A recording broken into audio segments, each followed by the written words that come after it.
श्रीगोंदा तालुक्यातील कोरेगाव येथील शेतकऱ्याचं ट्रान्सफॉर्मरबाबत महावितरण कार्यालयासमोर उपोषण सुरू.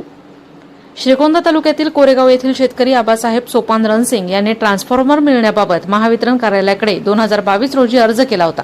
त्यानंतर 3 महिन्यानं ट्रान्सफॉर्मर मिळाला.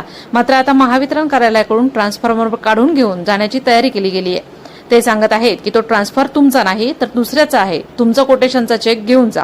त्याच्या निषेधार्थ अहिल्यानगर शहरातील महावितरण कार्यालयासमोर शेतकरी आबासाहेब रणसिंग यांनी उपोषण सुरू केले. यावेळी माजी सैनिक संतोष ढगे, शिवाजी महाडिक, तुषार रणसिंग, अरविंद रणसिंग, राम नाईक, कुदांडे रणसिंग, सरस्वती रणसिंग, अरविंद रणसिंग आदी उपस्थित होते. आम्हाला मिळालेला ट्रान्सफॉर्मर आम्ही काढून देणार नाही. जर महावितरण कार्यालयाकडून दादागिरी केली तर आम्ही लोकशाही मार्गाने त्यांच्या विरोधात लढा उभारू. जर ट्रान्सफॉर्मर काढून नेला तर माजी सैनिक शेतकऱ्याला आता विविध संकटाला सामोरं जावं लागणार आहे. हे महावितरणच्या गलथान कारभारामुळे शेतकऱ्यांना मनस्ताप सहन करावा लागतोय. पालकमंत्री राधाकृष्ण विखे पाटील यांच्या मार्गदर्शनाखाली अहिल्यानगर शहरामध्ये सैनिक सन्मान पंधरवडा कार्यक्रम दिनांक 15 जून ते 30 जून पर्यंत चालू आहे. या कालावधीमध्ये माजी सैनिकांना उपोषण करावे लागते ही खेदाची बाब असल्याची खंत रयत क्रांती संघटनेचे तालुकाध्यक्ष माजी सैनिक संतोष ढगे यांनी व्यक्त केली आहे.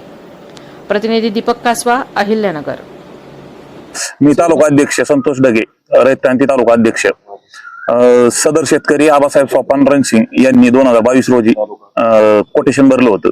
त्यानंतर ट्रान्सफॉर्मर 3 महिन्यानंतर त्यांना मिळाला आणि आता महावितरणाचं असं म्हणणं आहे की ट्रान्सफॉर्मर हा तुमचा नाही दुसऱ्याचा आहे आणि तो काढून न्यायचा, तुमचा कोटेशनचा चेक घेऊन जा. आणि त्यामुळे आम्ही इथं सदर उपोषण करत आहे. महावितरणाला आम्ही 8 दिवसापूर्वी याची कल्पना दिली होती, त्याच्यावर त्यांची काही हालचाल झाली नाही. पर्याय म्हणून आम्हाला उपोषण करावे लागले.